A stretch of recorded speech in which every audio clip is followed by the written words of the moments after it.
Oh, yeah. Five-star. LSU. I said, they ain't ready for the LSU. No, they ain't ready for the LSU, huh? They ain't ready for the LSU. No, they ain't ready for the LSU. We the best in the league if you looking for talent. LSU going hard, but we beat Alabama, then we going out to Florida. Drown the Gators, everybody getting bucked when we step in the stadium. This is the LSU anthem, you know it's a hit. You don't know another rapper two-step like this. See me screaming out the window, yelling purple and gold. I'm an LSU fan, girl, you know how we roll now. Back and back it on up, hey. Back and back it on up, hey. Back and back it on up, hey. Back and back it on up, hey. Way down in the back. TA. We are live.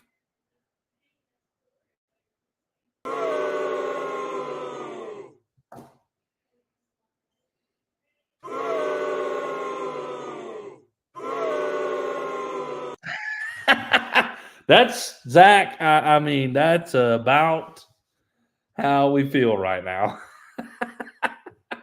About how we feel. Have no fear. The real deal is here. What's up, Ryan? Zach, obviously, boy, it's been a tough stretch for Tiger fans on many different fronts over the last few days. Baseball, basketball. You know what, Zach? There's times when, as a sports fan, it's the low of low, man. You hit lows, but Zach, sometimes there's the highest of highs, and that's a reality. I mean, last year, Zach, you think about LSU women's basketball winning the national championship, and boy, you were super pumped. And then on top of that, LSU baseball was rolling at that time and killing it, number one team in the country. They went on to win the national championship, and boy, it was like Jaden Daniels won a Heisman. Jaden Daniels was returning for his last season with hopes high. Obviously, that didn't turn out the way you wanted to, but had a phenomenal season, won the Heisman. And Zach, there's other times where you're where you are right now. You know what? Reality is, it stinks that you lost the basketball game, but Kim Mulkey gets you to the Elite Eight. It is no depth. Basically, no depth. And where did we get her first year? Sweet 16? No, we exited second round. Second round. Okay.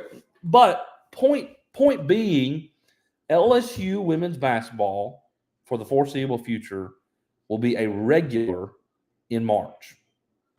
You will be in March, and you will be making runs. You will be pushing for a Final Four just about every single year. So there is a positive in that. There is a positive in that. As you know, you lost the game. It was a phenomenal game, Zach. It was competitive. It was literally probably, I mean, one of the most, it is the most watched women's college basketball game in the history of women's college basketball. So history was made. It was a phenomenal game, regardless of the outcome. But that speaks to where Kim Mulkey has you right now.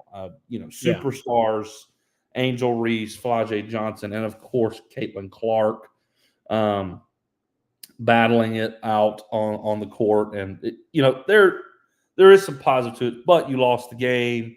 Obviously, LSU baseball right now is very much so in a slump, a funk, it feels like. 4-game losing streak. You haven't won a weekend series in the SEC yet. So when you added the losing to Iowa on top of that, you're like, dang. Sucks. We're in a funk right now. We are just certainly in a funk. But, Zach, we'll have to discuss it. We're LSU fans, win or lose. Sports fans deal with the highs and lows of winning and losing, and it's the way it goes. A couple years back, we were at the lowest of low with football. You'd had back-to-back 500 seasons. One of them was a losing season because you lost your bowl game against Kansas State, and it was just like, man, we got to go somewhere with this. And, of course, Brian Kelly has come in. You've won back-to-back 10-win seasons. You won a Heisman. It's trending upwards, and you're hearing things out of spring football now that 10 wins isn't enough. It's not enough. So, this is the life of a sports fan, Zach. It just is. There's highs and there's lows. Yeah. It's the reality of it. But we will give our thoughts on the women's basketball and that game. We will also give our thoughts on the baseball team, how to move forward. What's the problem? What's the issues? How can we turn it around? All of those things. And then, Zach, we're really going to cap it off with a positive note. Matt McMahon has been going to work, as he should, in the portal, trying to make the men's basketball team, who have been trending up since the lowest of low when Will Wade was fired, right? This is just that's just the way it goes. So they are trending up, though. They're trending up, and I'll give you, Zach, the rundown on all the portal news, updates, and all those things as well to wrap this up. So, Zach, last night, women's basketball played, baseball played. Obviously, we're going to start with LSU versus Iowa in the Elite Eight. The star-studded matchup, Zach, the game that everybody has anticipated since this tournament got started. That potential rematch, of course, it came to fruition. And Zach, I mean, even though we lost, I don't think it disappointed. So, what are your initial thoughts coming off of the game? Well, I thought LSU did a really good job at the start of the game. They were firing all cylinders. They had 31 points in the first quarter. That was the most they had scored all year in the first quarter. But the issue was, obviously, Iowa also scored a lot of points in the first quarter. We went after the first quarter, 31-26. Iowa outscored you in the second quarter. The second quarter was not even close to how good your first quarter was. And, you went into the break 45-45 going, wow, this is going to be a phenomenal matchup. Yep. The issue came in the third quarter, and I think there's two areas that me and you will discuss that we disagreed with. I'll let you take the offensive side of the ball. Defensively, I'll take that. Defensively, I thought LSU did not do a great job at scheming for Caitlin Clark. Listen, Caitlin Clark is the best player in women's college basketball, hands down. I don't care who it is. I'm not being LSU. I'm not going to be LSU biased here. Like, Caitlin Clark is the best player in women's basketball by far. So how do you deal with her? How do you stop her? Well, she's going to get hers. Like, she's going to score. The issue is you have to keep her from going nuclear. You got to keep her from going completely off. And LSU couldn't. They just couldn't. I mean, she was hitting everything. She was hitting, 27-footers, 28-footers, 30-footers. I mean, she was hitting everything. My biggest complaint with the LSU defensive strategy is your primary defender for most of the night was Haley Van Lith. And it's been very clear that Haley Van Lith is not your best guard defender on this team. Your two best guard defenders on this team have been last year Poa and Flau'jae Johnson. And I disagreed with the decision to make Haley Van Lith the primary defender on Caitlin Clark. I think Flau'jae Johnson should have been the primary defender the entire night. And when she was off the floor that last year, Poa should have been the primary defender the entire night. I understand that changes things up a little bit for you defensively as far as matchup goes, but you knew that you had an advantage and that Iowa had a disadvantage in the paint. They did not have the bigs to compete against Angel Reese and Anissa Morrow. We saw that as both had double-doubles on the night, right? Yep. I know Angel did. Anissa Morrow, I'm pretty sure, but they both had double-doubles on the night. So, you had an advantage down low. So what you needed to do was try, and you knew that the only way that Iowa was going to beat you is if Caitlin Clark went absolutely bonkers. And so you had to try and limit her as much as possible. And my thought process was the best way to limit her is to put Flau'jae Johnson on her. Flau'jae Johnson has been by far, in my opinion, the best guard defender on this LSU team. So why would you not put your best defensive guard on the best player in the country? So that was my biggest pet peeve of this game. And when Flau'jae Johnson was on her, it was a lot better than whenever it was Hailey Van Lith. And I mean, you got to give yourself the best opportunity to win the game. And, you know, I was hoping, and you saw LSU do that late in the game, like less than 5 minutes to go. They started putting Flau'jae Johnson as the primary defender on Caitlin Clark. And I'm like, why didn't we do this the entire second half? Like, this would have been a lot better. Like, Flau'jae's a lot better at getting around screens. Flau'jae's a lot better at face guarding. Flau'jae's a lot better at on-ball defending, off-ball defending. Like, she's better. So I was befuddled that we didn't have the best defensive guard on Caitlin Clark at all times. So that was my biggest pet peeve.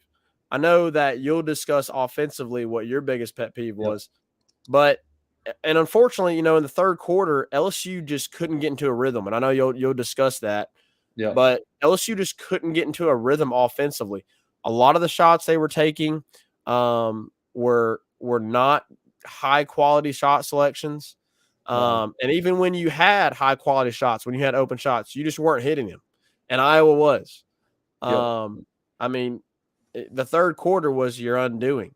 I mean, Iowa completely dominated that quarter, and they had a very comfortable lead heading into the fourth quarter. You were able to chip away a little bit there in the fourth quarter, and then there at the end, you made it look decent. You know, last year Poa got fouled on a three and had an and one on the three, but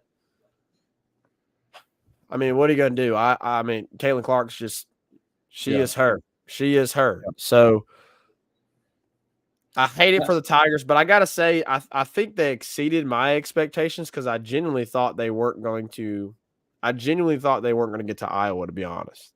I thought they were going to lose in the Sweet 16. I thought UCLA was going to put them out. You know, they got past UCLA, so I was happy about that. I kind of figured this, you know, Sweet 16, Elite 8 would be the area where LSU was put out.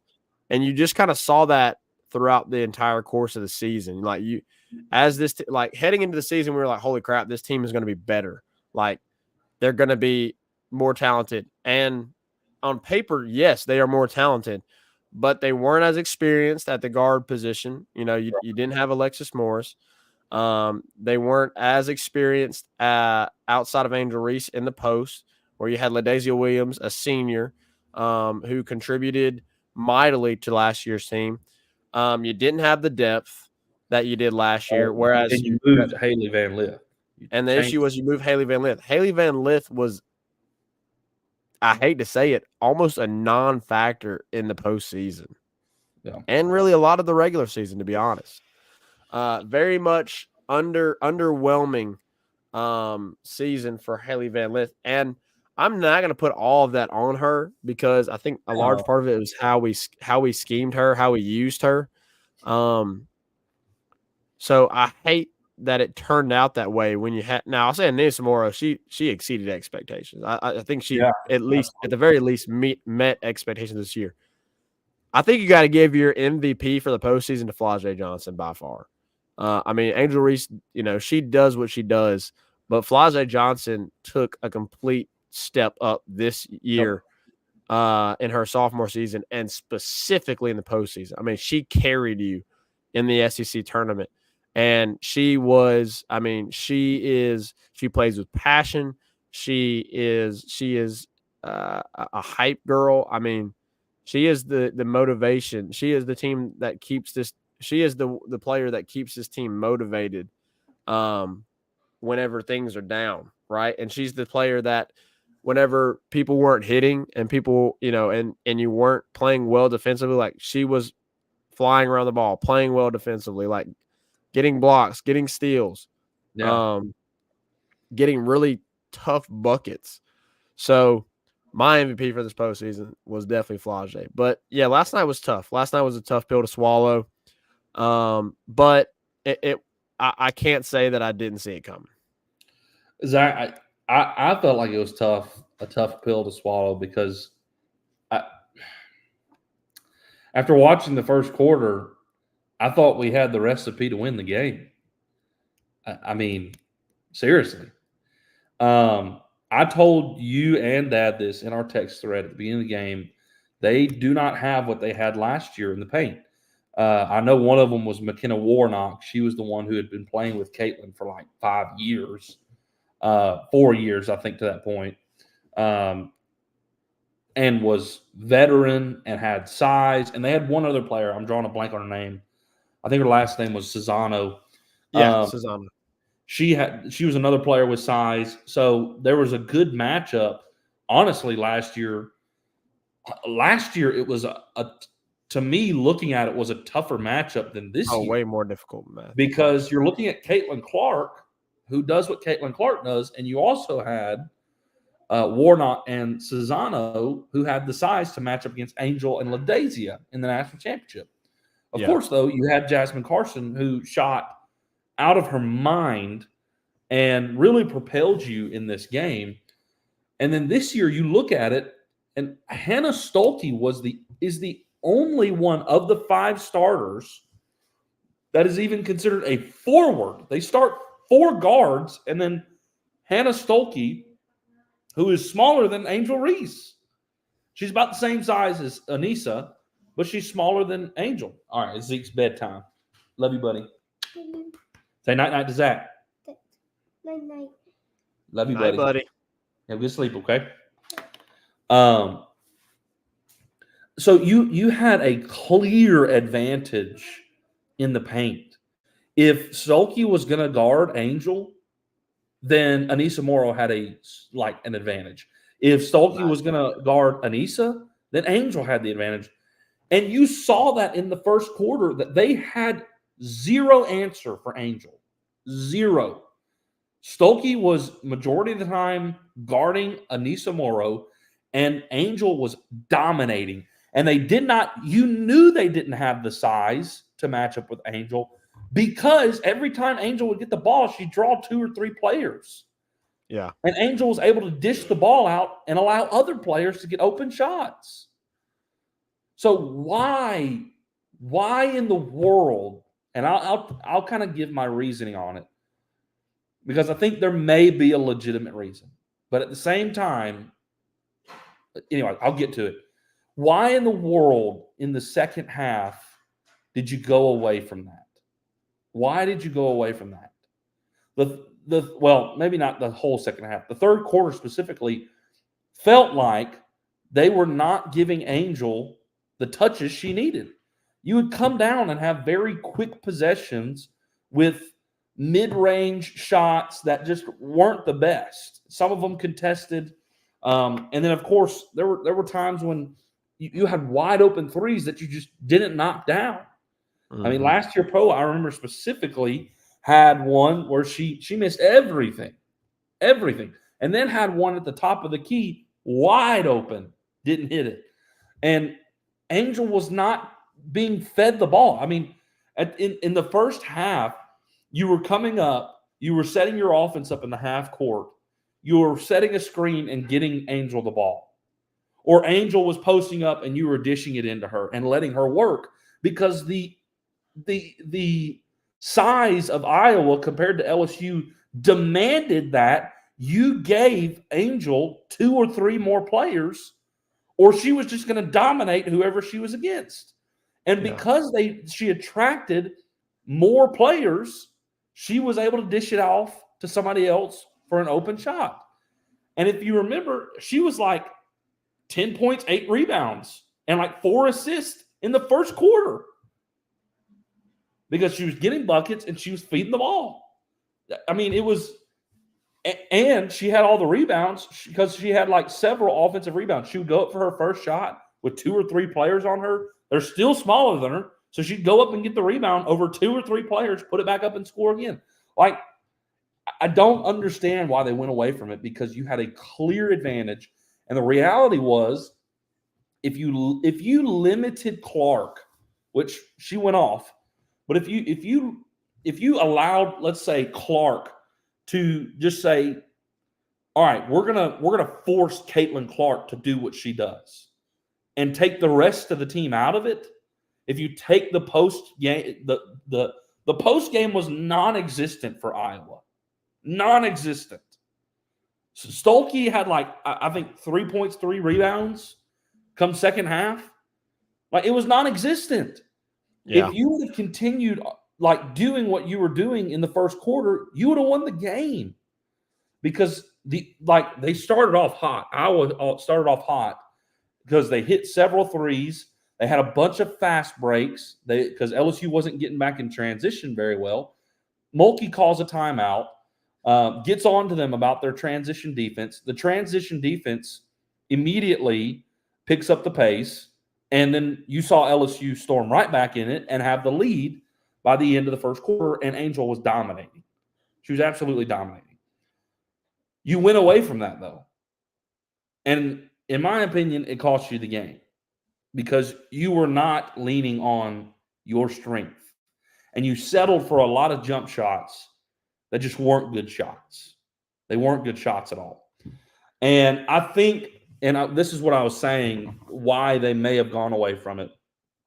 We know that in the second quarter, Angel tweaked her ankle. So, I'll give them the benefit of the doubt. Maybe she was dealing with that soreness, and maybe she wasn't all the way there like she was in the first quarter after she tweaked the ankle again. Yeah. And so maybe you weren't.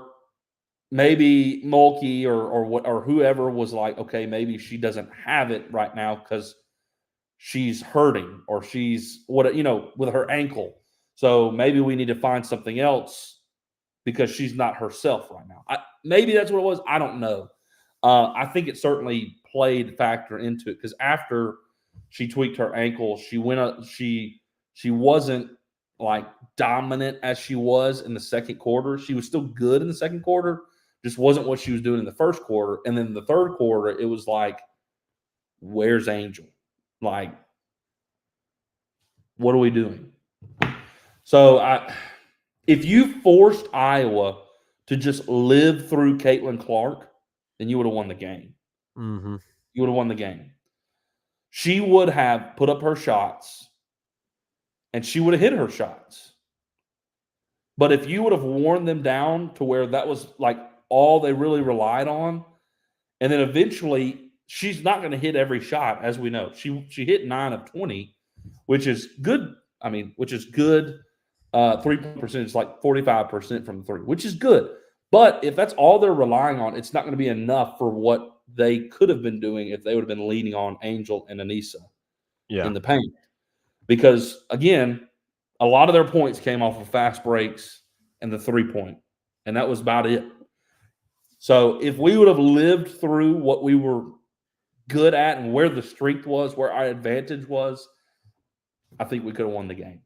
I really do. Because Iowa got off to such a quick start, and so quickly you turned it right back around and had the lead by the end of the first quarter. Yeah. And it was obvious. It was so obvious they had no answer for Angel. Maybe it was the ankle. Maybe it was the ankle that kind of took her out of it a little bit, but I was just frustrated that we were not when a player's going off like that, I don't care how many players she draws, you give her the ball. You give her the ball. Make her make them make you stop, right? You keep feeding them until they have an answer. Because right now they didn't have an answer. And not only was Angel balling, but she was able to allow other players to ball because of the attention she was drawing. Just like with Angel, not Angel, Caitlin Clark, she was keeping our players off balance, and it was opening things up for other players at times as well because we were drawing attention. Caitlin Clark ended up with 12 assists last night because she would attract so much attention, she would feed the ball to somebody else, and they would have a quality shot. And so they put up good shots because of her. Same thing was true for Angel. The same thing was true, but we went away from it. Why?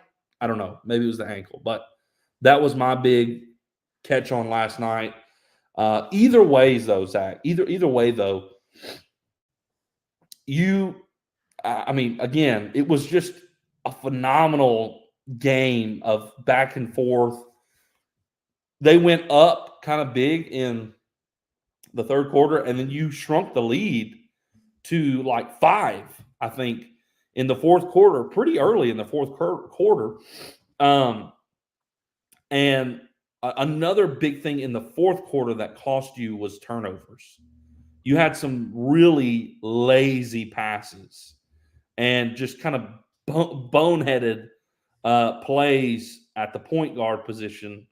And I'm not naming any specific players, just the point guard as a whole.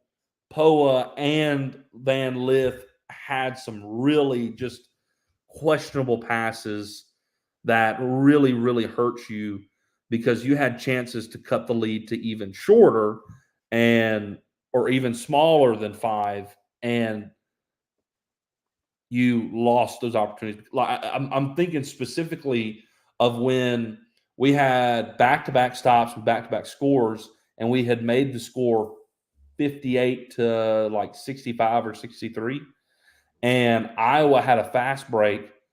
Flage chases the players down, swats the ball, and it bounces off the Iowa's player leg, so it was LSU ball. And you just had 3 stops in a row, and you were getting the ball back again after a block. You had all the momentum in the world, and Poa goes down and like tosses a ball like to no one, and it goes out of bounds.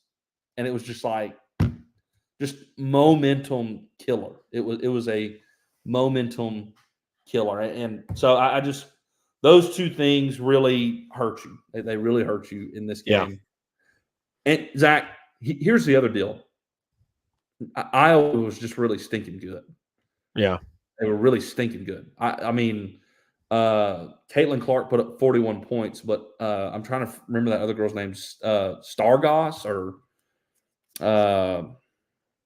I think she wore number 20. I can't remember her name. Anyways, she was playing great. Gabby Marshall. Stolke? Other players were hitting. Huh? No. Martin. Kate Martin, she had 21. She was really good, Martin. Sydney Ofter, 16. I think it was like Alters or something like that. Yeah, Ofter or whatever. Ofter, yeah. But they played great, Zach. I mean, they did. So you also have to tip the cap and say, you know what, they were really stinking good, and they are. Yeah. And the reality is, Caitlin Clark is just unstinking real, unreal. There were shots she was pulling up, and you just think there's no way it's going in, and it goes in. It goes in. I mean, the ability for her, they would just set the screen at the top, Zach. And if that player, if they went around the screen instead of going underneath, she was pulling it and she would hit it. Yep. I mean, just a slight bit of space. And she shoots off balance and still hits. Mm-hmm. You know, most of the time you're squared, you're going up, you shoot the ball. She's fading away half the time from like 28 feet out, 27 feet, and she's hitting them. It's really stinking awesome to watch. But when you're the opposing team, it's really aggravating. It's really aggravating. And she was 9 for 20, but it felt like the 9 ones she hit, the 9 threes that she hit were just at the right time too. I mean, when it mattered most, when LSU, like in the fourth quarter, was pushing to bring it back close, she would hit a shot and extend the lead back. And so even the ones she missed were not in like crucial moments. But when it was a crucial moment, she hit the shot. Like, she's clutch, man, and she's really stinking good. So you just got to give the props to her. She's unreal. She is unlike any other shooter in women's college basketball history. She's unreal. She really is. So, Reagan, the big question now that the season is over, is does Angel Reese come back? That's the biggest question right now. And, Obviously find out very soon. you're gonna be losing Haley Van Lith. I don't think she has another year. Does she have a COVID year? Maybe. Haley Van Lith can come back as well. So Haley Van Lith can come back. So really, honestly, you could potentially still have this entire team Yes. back. Yes. And that would, obviously, you'd have Samaya Smith back next year. So you have a little bit more depth. I'm sure they've already gotten what's her name? Jersey Wolfenberger. Yeah, Jersey Wolfenberger, the transfer from Arkansas. So you've already got her out of the transfer portal. So I don't know, Reagan, but it seems like from what I've seen on social media, it seems like she's gone. Really? That's from what I've seen, but I don't know. We're gonna have to wait and see for an announcement to be made. Gosh, I really hope she comes back another year because this team can be really, really freaking good next year. You'll have Michaela Williams in her sophomore year, Flau'jae Johnson a junior, Anissa Morrow a senior, Angel Reese a senior, Haley Van Lith a super senior. You have Samaya Smith a junior coming off the I guess she'll be a redshirt sophomore. I guess.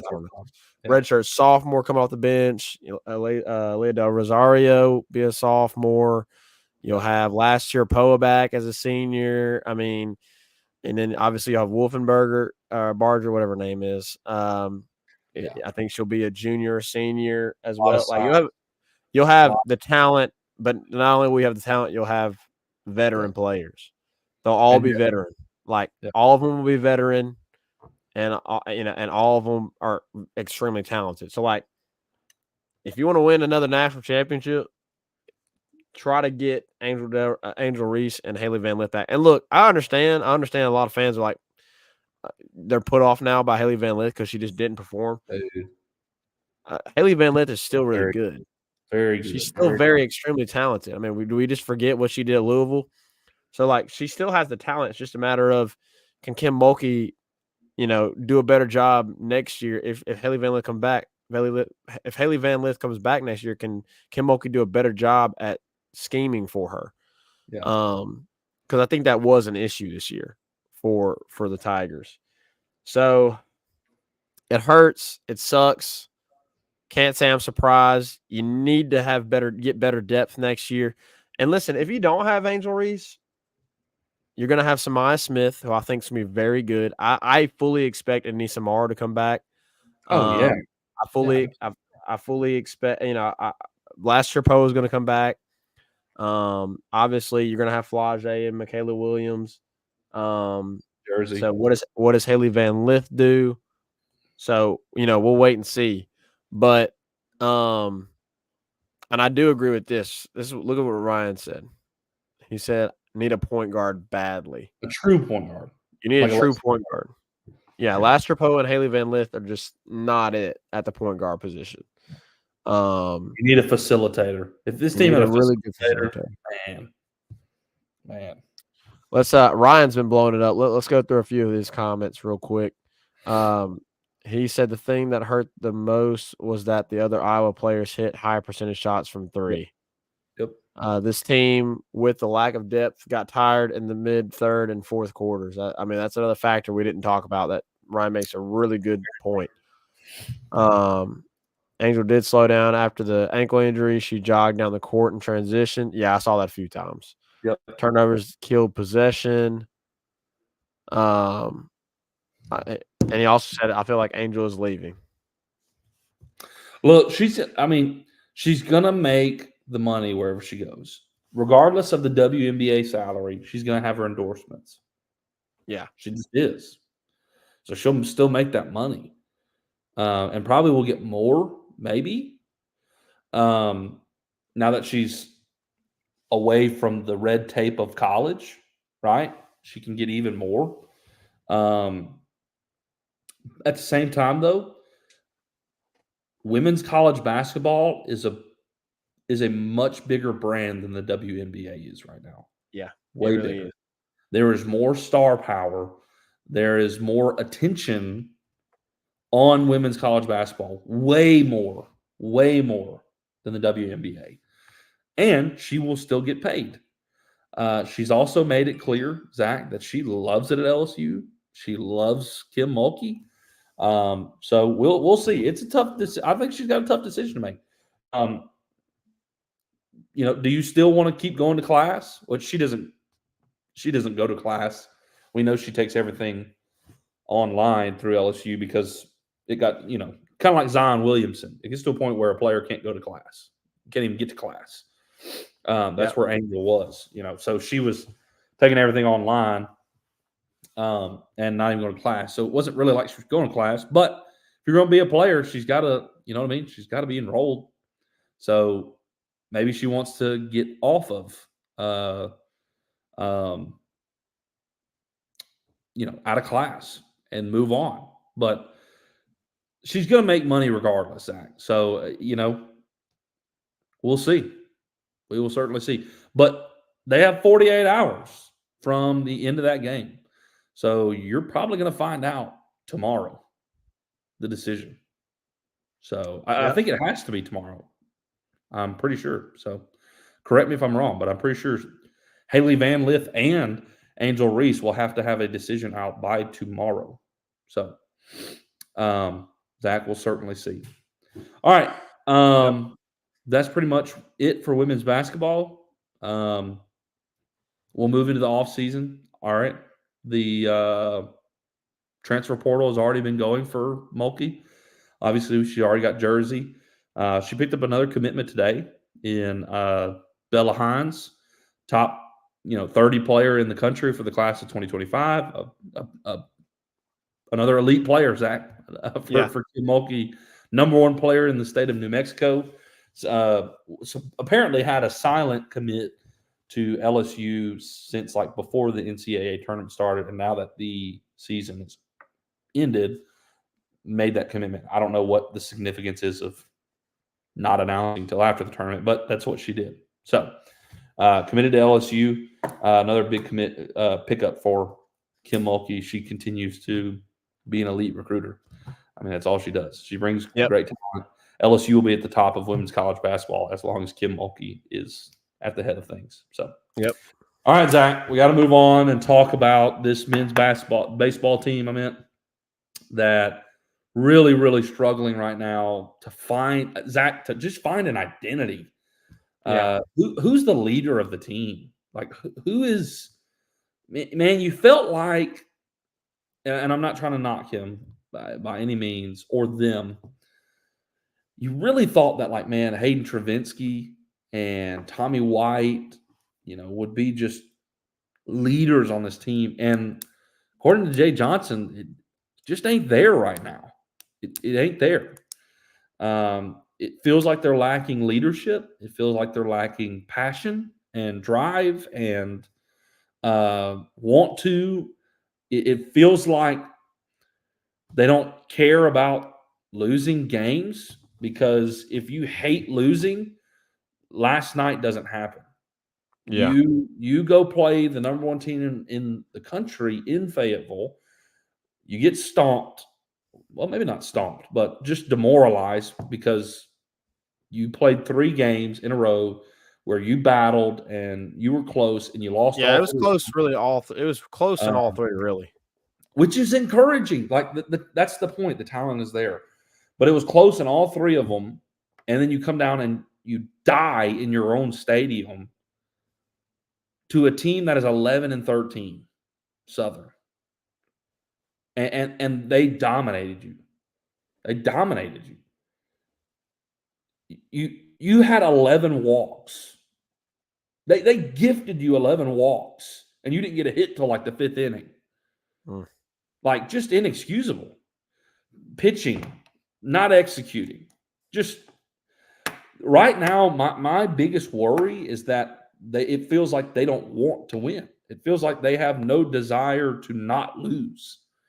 Moscona said, I think had a great statement today on his radio show. Jay Johnson is the elite of the elite, and he hates losing. Jay Johnson hates losing. Zach, I don't know if you may have not watched it. If you haven't watched it, Zach, and everybody listening, go look at Jay Johnson's demeanor after last night's loss in his postgame press conference. He's pissed. Like, he is pissed. Jay Johnson hates losing. This is what Moscona said. Hates losing more than he loves winning. And 4 losses in a row, especially after last night's loss, dude, He's not happy. he was not happy. And he wasn't holding back either. I mean, straight up pointed out the lack of leadership, says, I don't know who the leader is. There isn't one. Was very forward that the pitching sucked. Was very forward saying that the infield, the middle of infield, their defense sucked last night. And you could tell in his face, in his body language, that he was not happy, Zach. He's not happy. And I'm glad that he is our coach, because he's not satisfied with this at all. Like, at all. Yeah. You saw today, Zach, I sent it to y'all. Jay Johnson is not allowing players to have their phones when they're at the facility anymore. When their practice is going on, when you're working on things, he does not want to see a single phone. He is like banned cell phones. So it's kind of, Zach, I'm really I know this is weird. I'm kind of excited about where this is going, because we haven't seen this yet in Jay Johnson's era, because he had the elite talent coming in, and you didn't lose like this his first year. Now, was it the best? No, but it wasn't this bad. And of course, last year was absolutely phenomenal. But you have not seen this low with Jay Johnson. Like the lowest it got was last year after losing to State and Auburn back-to-back series. And even then, it really wasn't that low. It really wasn't. You were a national seed lock, regardless of those losses. So it still wasn't low. This is low. I mean, low. Try to hands up, LSU sucks, losing every game on a losing streak that we can't seem to break. We've hit the floor. Next thing you know, Jay Johnson's like, no. All right, you got to admit, that was pretty good. You got, nah. See, the computer didn't even want to do it. It recognized my talent. Hey, if you're in the comments, how good was that? I mean, it was good. On the spot, rhymed and relative. He's very excited. He rhymed. No, it was good. Yeah. And I'm excited, Zach, because this is a side of Jay Johnson we haven't seen yet. We have not gotten to see like this point of desperation and need to win. And I want to see how it plays out, honestly. I really want to see how it plays out.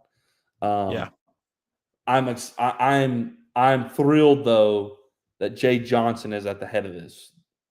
Now, does he need to do some things as the coach? Is there some scrutiny? Yes. And he's already recognized that in his post game. He understands that scrutiny is going to happen. Fans aren't happy. He's not happy. And I think changes are going to come. They already have, according to him and his radio show tonight, about the whole cell phone thing. Clearly, he's cracking down. So, I'm excited to see where it goes. But, Zach, it's low of low right now. And you're in a must-win situation this weekend. Yep. What are your thoughts, Zach, right now? Well, I got to be honest, Reagan. The thing that just frustrates me right now is right now, as of right now, you're not getting any clutch hits when you need to. I mean, really, you're surviving off of homers. Like, you're surviving off of homers and mistakes from other teams. That's what you're surviving off of right now.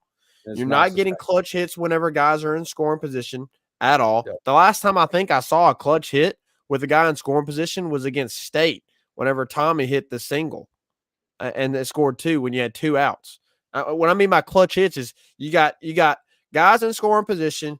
You got an out or 2, and you need runs scored. Like that's hitting the clutch, right? Like I'm not counting, like when you hit a dinger, like and you got no outs and you had a couple guys on or you had one guy on, that's not hitting the clutch, right? I mean, I don't think it is personally. I think hitting the clutch is when you absolutely need it. Like you got to have it. That's hitting the clutch. And LSU hasn't done that this year. They just haven't. You got to figure, you still got to figure out the other player in out. You might need to figure out 2 spots in outfield because of Paxton Kling. You know Mac Bingham's going to be out there. Outside of that, Reagan, who's going to be in the outfield? Jake Brown, Brady Neal, Josh Pearson, Paxton Kling, Ashton Larson. Is Jake Brown, because I've been wondering why in the world Jake Brown, with all the struggles, why Jake Brown hasn't seen the field more. Because I was like, why is he he was literally in the starting lineup anyways, opening day, and hasn't seen the field much in all these struggles. Well, he hurt his knee playing against Florida. And I remember something happening. Yeah, he had it was a ground ball and he just kind of gave up on the rundown to first. That's right. Kind of slowed up and then kind of went off, and then I think was replaced defensively the next inning. And Correct. Ben, I think I remember Ben McDonald commenting on that, like, hopefully he's okay. But he's been limited playing time because of that. So maybe when he gets back healthy, because I don't think it's serious, he played last night. Maybe when he gets back healthy, he's in a more routine role. Because at the beginning of the season, Zach, he was hitting very well. Yeah, he was pretty good.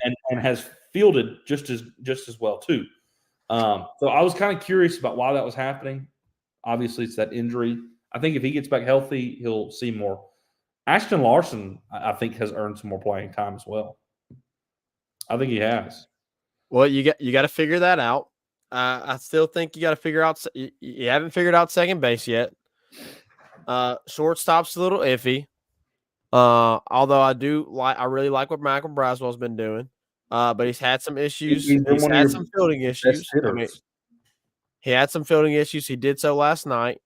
Yep. So, there's 2 to 3 spots in this lineup that you're going, who's our guy? Like, we don't know. We really don't know. We got some names, but we don't know. So you're not hitting the clutch. You've got 3 major spots in your defense that you haven't fielded. You haven't really figured out a lineup yet that works best for you. You've tinkered with it the entire season. There's been nothing that's been permanent. You're still tinkering with it. So, like, and the bullpen. Exactly. That's what I was about to say. You don't have roles filled in the bullpen outside of your starters and Nate Ackenhausen, Griffin Herring. Yep. You don't have roles filled. So, like, you're still trying to figure out roles in the bullpen. You're still trying to figure out who's going to play second base and outfield, the 2 outfield positions outside of Mac Bingham. You're still not hitting in the clutch. So, like, those are 3 major issues that this team has. You're still figuring out the best lineup. 4. I mean, am I missing one? Maybe. Maybe the defense a little bit. The most consistent thing on the team, and it isn't even like elite, but the most consistent thing has been Holman and Jump. That's it. And even that isn't like. And like the veteran hitters. I think like Tommy Holman, and Hayden. Yeah, Tommy, which Hayden is in a slump right now. I mean, Hayden was like pushing 350 and now is almost, probably after last night, is probably batting in the 200s. He had plummeted over the weekend. I mean, it was right now, Zach, it's just rough. You're on a 4-game losing streak, and it feels like your entire offense, other than Tommy White, and maybe Mac Bingham every now and then. No, Mac Bingham's been great. Mac Bingham was hot past weekend. Yeah, but the thing is, though, is you've got one hot hitter, and that's like, he hit 2 home runs in one game, but they were both solo home runs because nobody else could get on base. Nobody else get on base. Yeah. So they weren't big time. And then Zach, you had an opportunity on Sunday in the 9th inning, and again, I'm not trying to rag on Tommy, but because he's been one of your only consistent, but the double play to end the game, it's like, man, you just can't catch a stinking break, man. You just can't catch a break. That was a line shot down third base. He snags it, throws the runner out at second. Braswell, double play ends the game, and it was 2-run game. You had a chance on Friday. You went to extras and lost. Yep. Man, it's see, that's why I'm like, you just need a little bit of something, of consistency. You need a little bit of consistency offensively. You literally, well, not literally, but you should have won the Florida series. You were competitive in the state series. You were competitive in the Arkansas series. Friday night or Thursday night, Saturday night, or Thursday, Friday, and Saturday. You were in all of those games, all of them. And you led in the what was it? The Friday and Saturday game. Yeah, you had opportunities. So again, I think the talent is there, but you're lacking consistency, and I think Zach, you are simply lacking confidence. There's just no confidence. There's no passion. None. What I will say, Bear Jones has been pretty solid offensively. Oh, he's been solid. Yeah. That's the thing, though, is it's like you got Bingham, White, Bear Jones, and at times Travinski has been consistent, and they're nothing outside of that. And Braswell at times as well, but it's like scattered, and you can't. It's been scattered. It's been scattered, and they haven't been together. So you haven't been able to capitalize on moments when you got guys on base, and it's just cost you. It's just cost you. It's a rough spot, Zach. And you have Vanderbilt this weekend in Baton Rouge, which, Zach, they are similar to Arkansas. Arkansas is not an elite offensive team. They have really, really, really stinking good pitching, and their offense is decent. So if you can score on their pitching, you'll win the game. Vandy is the same way. Vandy literally is, Zach, right now, has the worst batting average as a team in the SEC. They got swept at South Carolina this past weekend. They got swept. They swept Missouri. Missouri is the worst team in the league right now currently. So this is a very winnable weekend. Vanderbilt, who is literally has the worst batting average in the SEC currently, is coming to your stadium, and it's a top 10 team. You've got to go win this series. You've got to go get 2. You've got to do it, Zach. Yeah. And you've got to build off that. You've got to build off of that momentum. And then you got to turn around and go to Knoxville. So you really need this weekend to put some foundation underneath you, because you got to go right back to Knoxville, where if you don't capitalize this weekend, if you get punched in the mouth again this weekend, and then you got to turn around and go to Knoxville again, this season could get really ugly. It could get really bad. You got to win this weekend. There's got to be something this weekend, some kind of breakthrough. And Zach, I think it's to the point where it's the lowest of low. And I think there's going to be a few guys with the frustration of Jay Johnson and the frustration as the team. They're going to go, okay, enough is enough. And the fans as well. I think a guy like Hayden Travinski, a guy like Tommy White needs to say, guys, this has got to be better. And you got to go out and execute, man. you've got to go out and execute. But Zach, it's rough right now. It's rough. Yep. Anyways, we'll take a quick break. When we come back, we will discuss the transfer portal for the men's basketball team, and then we'll wrap up the show. 5-Star Hero, your intro and outro music for the Tigers Avenue show. They ain't ready for that LSU. Go check out all his other music on all the major platforms. Don't forget to follow him on Instagram at Saints Anthem and at Twitter at One Nation Doty. Don't forget to check out his Facebook page for all his Saints and LSU merchandise. Can't get any better than Sarah Klein Stevens, attorney at law. Her firm focuses on the needs of the elderly and maintaining their dignity throughout the process. Here for you, here for your family. Sarah Klein Stevens, attorney at law. Right back at it here in the Tigers Avenue to wrap things up here. Zach, off season's in full swing for men's basketball. Obviously, transfer portal is open and it's going. LSU, Zach, has already. They've already picked up a commitment. There he is, from Cam Carter, who is transferring from Kansas State. You need guards. You need From Baton Rouge. He's from Baton Rouge. I think he's from Donaldsonville, but he's from Louisiana. I've seen that he's from Baton Rouge, but I guess either way, he's from Louisiana. Again, yes, bringing back guys who would like to come back home and play. Dude, Cam Carter's a great player.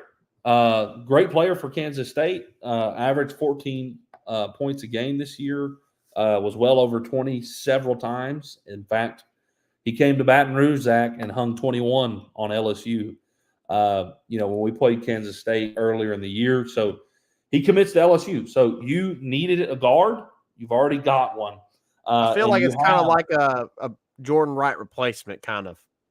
Yeah, for sure. A Veteran guy from Louisiana. And I think that Carter is a better shooter than Jordan Wright. Now, Jordan Wright just had that ability to just kind of turn it on when he needed to. Yeah. Does Carter have that? I don't know, but I think he's going to be a more consistent shooter than Jordan Wright was, which LSU needs. You also, Zach, have a list of guys you have contacted, a few guys that have listed LSU as like their top 4, top 7, teams to land, as well as they have one guy who is going to come visit late in April. So I'm going to run through those real quick for you so you can kind of have an idea. The guys who have been contacted but haven't, nothing's gone further than that. Clearly, Zach, we need what other than a guard? A big. You got to have a big. Will Baker. They've contacted several bigs. Taurus Reed, who is or Terrace Reed, however you pronounce it, is transferring from Michigan. He's 6'11". Obviously, Michigan's coach got fired. I'm drawing a blank on his name. I think it's Juwan, right? Juwan got Howard. Fired. Yeah, Juwan Howard. That's right. Yeah, Fab 5 Juwan Howard. That's right. Yes, he was fired. I wanted to say Juwan Johnson, but that's the Saints player, isn't it? Yeah. Mr. Juwan Johnson. Yeah, I wanted to say Juwan Johnson. So Juwan Howard was fired at Michigan, so they're kind of having an exodus right now. Terrace Reed, he's a big transferring out of Michigan. LSU has contacted him. Last I saw is that Taurus was taking a visit to Kansas State. I haven't seen anything else other than that. Zach, this is probably the biggest name on this list. Clifford Omori, I think is how you pronounce his last name, or Omoriui. I'm not exactly sure how to pronounce it, but he's 6'11". He's transferring out of the Rutgers. Averaged like 11-something points this past year. according to On3, is one of the top 10 transfer portal players. He's a center. A lot of size, a lot of huge wingspan. And LSU has contacted him. I saw that he was taking a visit to St. John's. So that's Rick Pitino. Where that goes, I don't know. But that's the last I've heard on him. But he's highly sought after. We'll see if LSU maybe can get in the mix. But as of right now, we've just been on the contact list. And the only other kind of motion with him right now is that he was taking a visit to St. John's. But Clifford is by far the biggest name that LSU has been associated with in any way. Those are kind of the bigs that I have seen contacted. Some other guards, Jordan Sears out of UT Martin is listed LSU in his top I think final 7 list for where he may land. He's out of UT Martin. Another good shooting guard. Toby Okani out of UIC has scheduled a visit with LSU for late April. Bryce Pope is a guard out of California, San Diego, averaged 18, almost 19 points this previous year. He's 6'3", so he's got good size as a college guard. He's another one that LSU has contacted. The last guy who has listed LSU on their list is Appalachian State transfer Trayvon Spillers, who I believe averaged about 16 points per game this year. So Matt McMahon has been busy in the portal. Very much so. You're going to have to see a big come in.